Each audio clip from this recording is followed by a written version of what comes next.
Definitely the end goal would be to have that like supercharger, just to be that cherry on top. So, all right guys, what's going on? Welcome back to the channel. I hope you're excited to see this next video of the hypothetical next build for the car. If you haven't seen the last one, it was the GR86 that we priced out a little bit, just how I would build it. Relatively quicker build. I mean, there's still a lot of money to spend on that. Now we're going to be staying roughly around the same price, maybe coming up a little bit, but we're bumping up in cylinders too. So if you could guess, well, you can't guess because I already put it on the thumbnail probably, but we're looking at the new, not new, but Mustang GTs, whether that is the 2018 to 2023 model, depending on if it's 2024, it'll be the base model, and I'll explain why.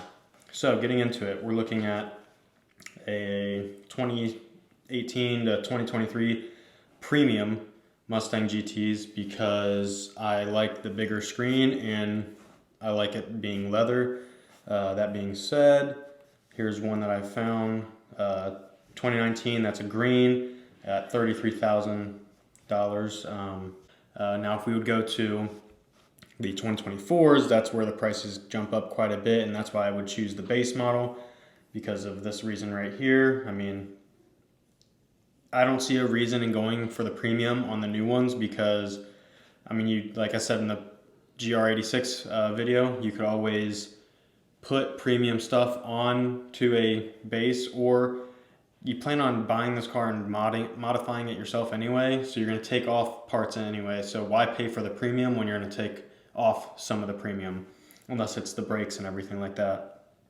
So that being said, my hypothetical thought would be getting the base and then purchasing the Recaro 2024 Recaro seats, and I'll show a picture here, and putting those into the base model.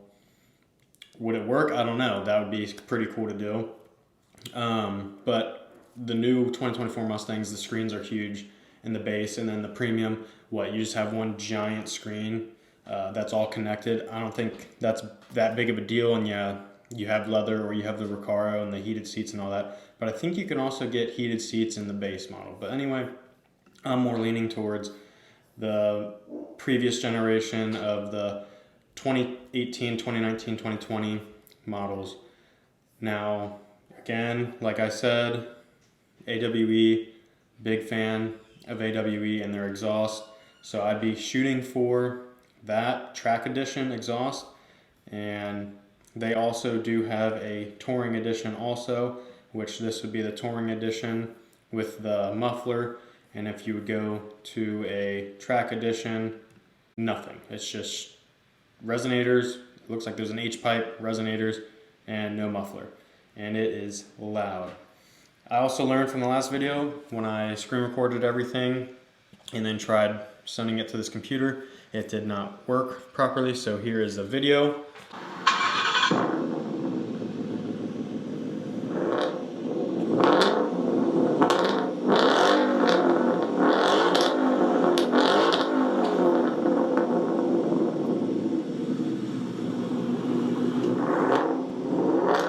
Now, if this is truly an H-pipe with just no muffler, it does sound pretty good. It's not too raspy, it's not too loud and overbearing until you probably get the long tube headers, then it probably really opens up a lot. I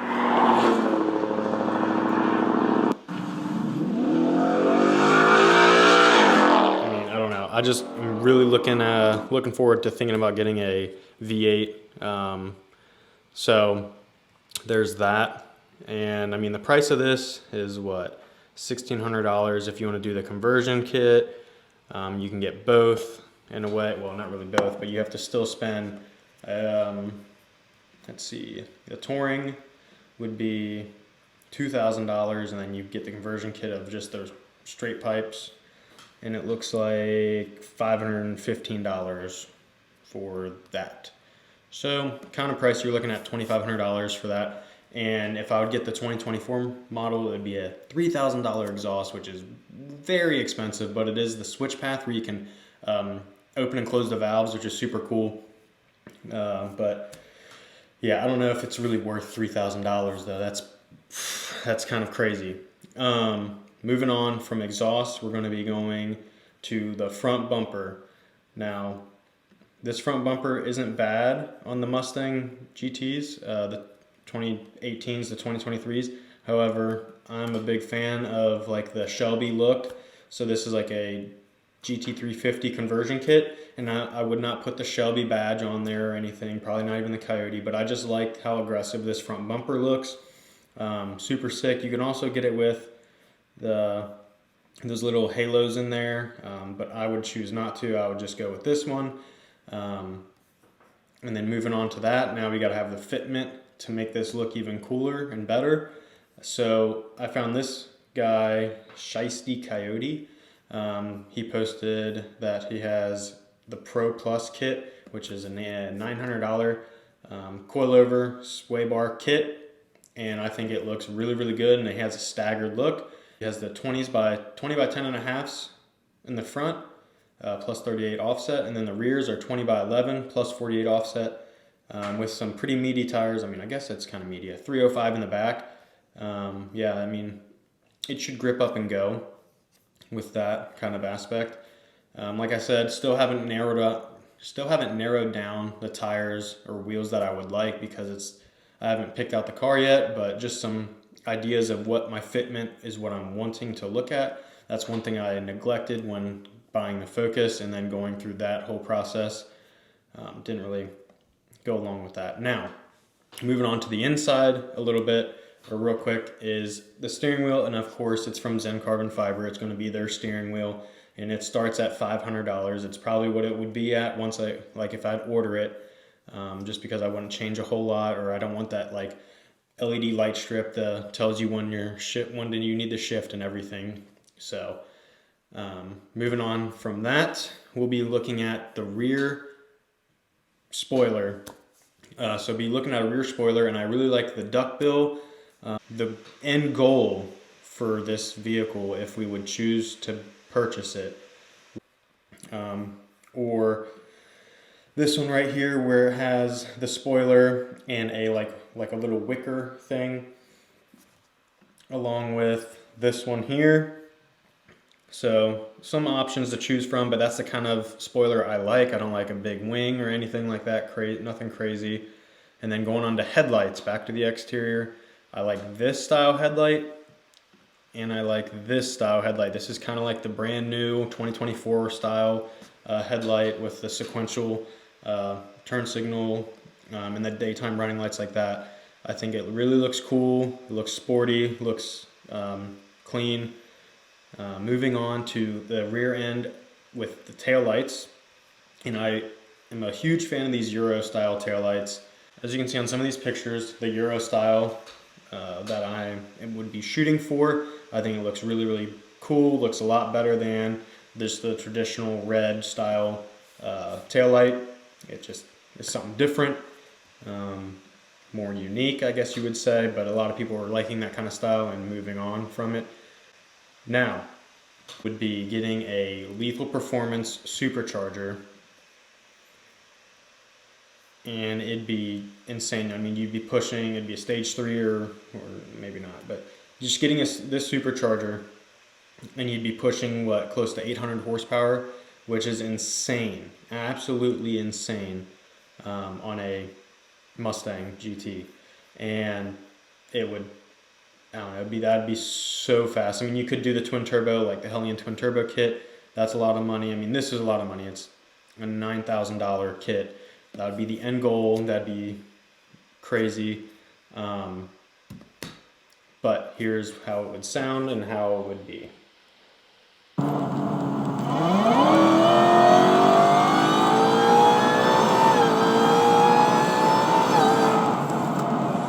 Yeah, so just like that in what? Let's see. Let's do that again. So starting at 50 miles an hour.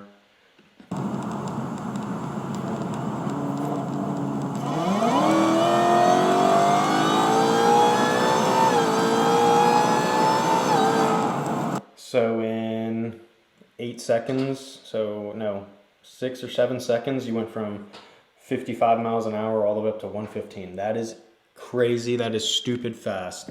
That definitely would get your heart pumping, definitely get a little exhilarating.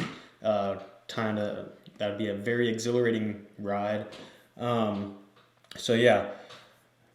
Now, what would decide on this, because as you can see in the bottom of this cluster right here, this digital cluster, it is an automatic, and that is another option that you'd have to take in consideration when buying this car if you want the manual to have that raw driving experience, even though technically I feel like as we progress in technology, the raw driving experience has kind of gone away ever since probably like the S195s, like the early 2000s, even like the New Edge, and that one right after I think is the S195.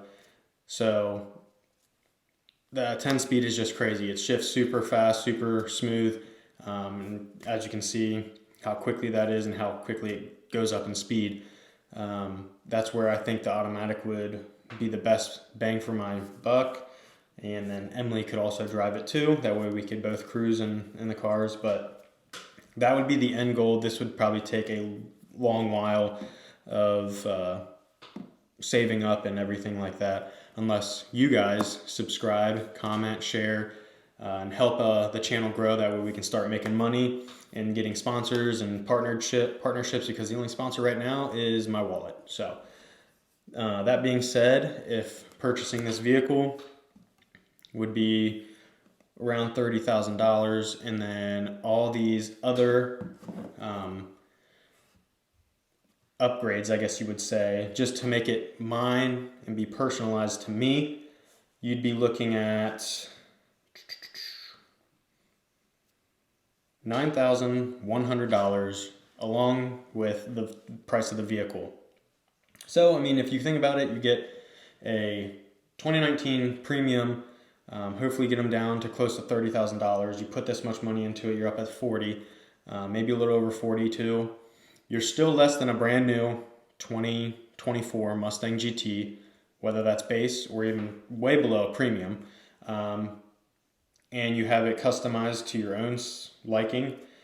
And then you could also throw that $9,000 supercharger kit on it, which still puts you under a 2024 premium Mustang price, and you're blowing it out of the water. Because then if you buy a Mustang GT 2024 and put that $10,000 supercharger kit on it, now you're at $60,000.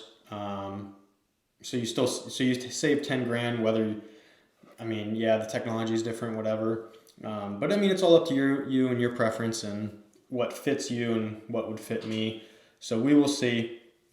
So if this is how you would build your Mustang GT, let me know down in the comments. Let me know if I'm crazy. But as always, I will see you guys in the next one. Hopefully you guys are able to help grow the channel, and let's see if you guys also like this next idea of where we're going with potential prospects, I guess you would say, for the next garage build. So I'm excited. I'll see you guys in the next one. Stay tuned.